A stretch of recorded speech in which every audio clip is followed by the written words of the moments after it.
1 ચમચી જેટલી કોથમીર પેલા ઉમેરી લેવાની છે. Hello and welcome to food મંત્ર બાય સુરભી વસા. આજે આપણે એક મસ્ત મજાની વાનગી બનાવી લઈએ. આજે આપણે છૂટીદાર બનાવી લઈશું. છૂટીદાર બધાની ફેવરિટ હોય છે અને ખાસ કરીને કેરીના રસની સિઝન હોય ને ત્યારે તો આપણા ઘરમાં છૂટીદાર બનતી જ હોય છે. છૂટીદાર બનાવવા માટે આપણે ઘણી વખત કેવું કરતા હોય છે કે દાળને પહેલા બાફી લઈએ અને પછી વઘાર કરતા હોઈએ છીએ, પણ આજે એકદમ ફટાફટ તૈયાર થઈ જાય એવી આપણે છૂટીદાર બનાવીશું. એના માટે મેં આ દાળ પલાળીને રાખી છે.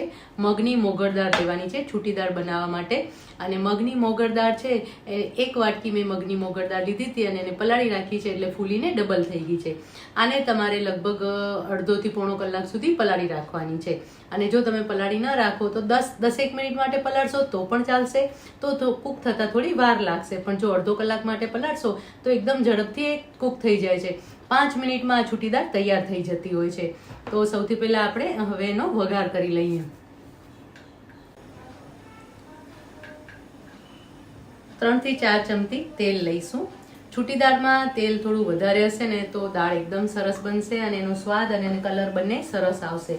અને છૂટીદાર હંમેશા આપણે જ્યારે પણ કેરીનો રસ બનાવતા હોય ત્યારે એની સાથે છૂટીદાર હોય, પૂરી બનાવેલી હોય અથવા તો 2 પડી રોટલી હોય તો આ રીતે આપણે જમણ તૈયાર કરતા હોઈએ છીએ અને આપણું ભાણું તૈયાર કરતા હોઈએ છીએ.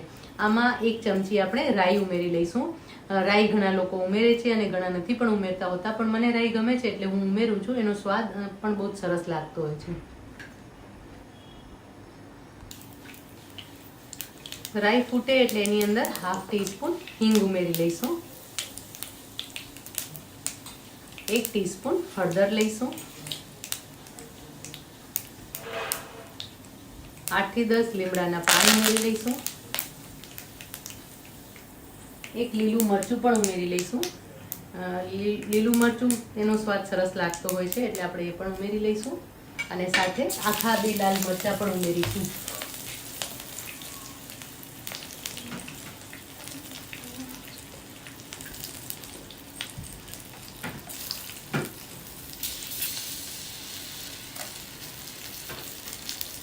હવે જે આ પલાળેલી દાળ છે એ ઉમેરી લેવાની છે.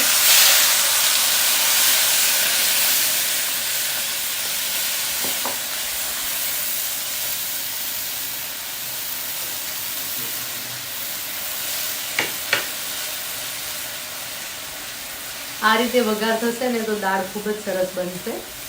1 મિનિટ માટે આવી રીતે હલાવવાની છે. તેલમાં જરાક સતળાઈ જાય ને પછી એની અંદર આપણે વધારાનું પાણી ઉમેરીશું.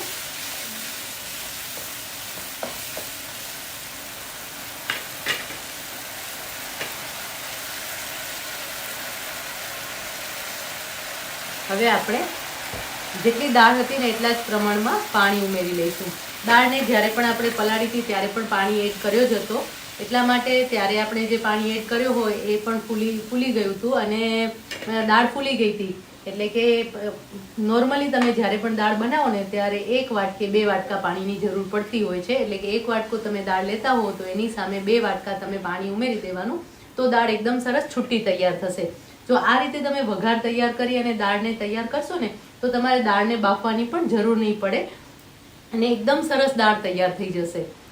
હવે એની અંદર આપણે મીઠું ઉમેરી લઈશું. 1 ચમચી મીઠું ઉમેરી લેવાનું છે.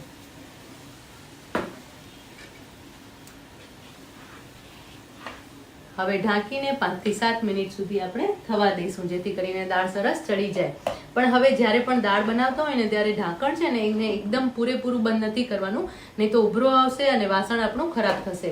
એટલે આ રીતે એને અધખુલ્લો રાખવાનું છે જેથી કરીને હવા જાય એના કારણે જે એના બબલ્સ થશે. આવી રીતે દાળમાં ફીણ થતા હોય છે તો આ ફીણને મગની દાળમાં ખાસ કરીને થતા હોય છે, તો એને કાઢી લેવાની જરૂર નથી. આ જ રીતે રહેવા દેવાના છે કારણ કે એની અંદર વઘારનો સ્વાદ પણ હોય છે. ને આવી રીતે એને અધખુલ્લો ઢાંકણો રહેવા દેવાનું છે અને સ્લો થી મીડિયમ ફ્લેમ પર એને આપણે લગભગ 4 થી 5 મિનિટ સુધી કૂક કરી લઈશું. ચેક કરી લઈએ. જો હજી થોડું પાણી છે પણ દાળ છે એ સરસ ફૂટી ગઈ છે. ફૂટી ગઈ છે એટલે કે હજી થોડી ચડવી પડશે પણ આમ ફૂટી ગઈ છે. આ રીતે અધકચરી જ્યારે દાળ ચડી જાય ને ત્યારે એની અંદર આપણે મસાલો ઉમેરી લેવાનો છે. તો મસાલો પણ સરસ રીતે ભળી જશે અને દાળ એકદમ સરસ તૈયાર થશે. ફ્લેમને આપણે સ્લો જ રાખીશું. હવે એની અંદર આપણે 2 ચમચી લાલ મરચું પાવડર ઉમેરી લઈશું, 5 ચમચી હળદર લઈશું. આમાં ધાણા જીરું બહુ જ ઓછા પ્રમાણમાં લેવાનું છે. જો વધારે ધાણા જીરું લેશો ને તો દાળનો કલર કાળો પડી જશે, શ્યામ થઈ જશે. મિક્સ કરી લઈશું.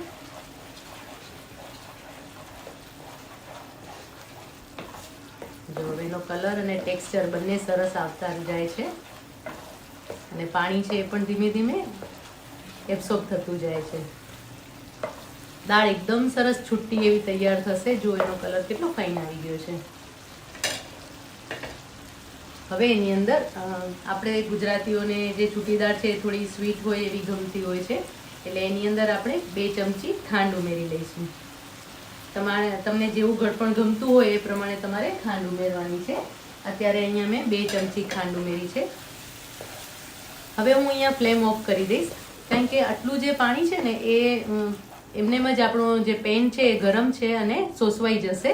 અને નહીં તો પછી તમે જો ફ્લેમ ચાલુ રાખશો ને તો દાળ છે ને એ બહુ જ વધારે પ્રમાણમાં ડ્રાય થઈ જશે અને મજા નહીં આવે. હવે એની અંદર 5 ચમચી ગરમ મસાલો ઉમેરીશું.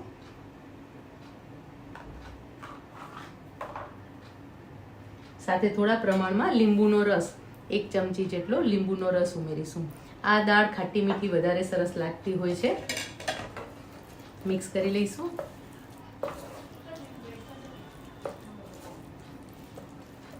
હજી જરા થોડા પ્રમાણમાં પાણી છે, એટલે 1 મિનિટ માટે આપણે ફ્લેમ ઓન કરી દઈશું. 1 ચમચી જેટલી કોથમીર પેલા ઉમેરી લેવાની છે. આ કોથમીરને આપણે મિક્સ કરી લઈશું. દાણો તો એકદમ સરસ ચડી ગયો છે. જો તમને દેખાય છે ને કે દબાવતા એકદમ સરસ મેલ્ટ થઈ જાય છે. એટલે આ રીતનો દાણો ચડી ગયો છે, છતાં પણ દાળ છે એકદમ સરસ છૂટી છે. ફરીથી આપણે એને 1 મિનિટ માટે ગરમ કરી લઈશું. 1 મિનિટ માટે સરસ રીતે સાંતળી લઈશું, જેથી ખાંડ છે, લીંબુ છે, બધું જ સરસ રીતે મિક્સ થઈ જાય અને દાળ એકદમ પરફેક્ટ તૈયાર થઈ જાય. ચેક કરી લઈએ. જો પાણી બધું જ બળી ગયું છે અને તેલ મસ્ત ઉપર આવી ગયું છે અને દાળ એકદમ સરસ તૈયાર થઈ ગઈ છે. હવે આ દાળને તમે હજી 15-20 મિનિટ એમને રહેવા દેશો ને તો એકદમ સરસ છૂટી થઈ જશે. એનો દાણો દાણો એકદમ સરસ છૂટો થઈ જશે. તો મસ્ત મજાની છૂટી દાળ તૈયાર થઈ ગઈ છે અને આ દાળને આપણે કેરીના રસ સાથે સર્વ કરશું તો બહુ જ મસ્ત લાગશે. તો આ દાળને સર્વ કરી લઈએ.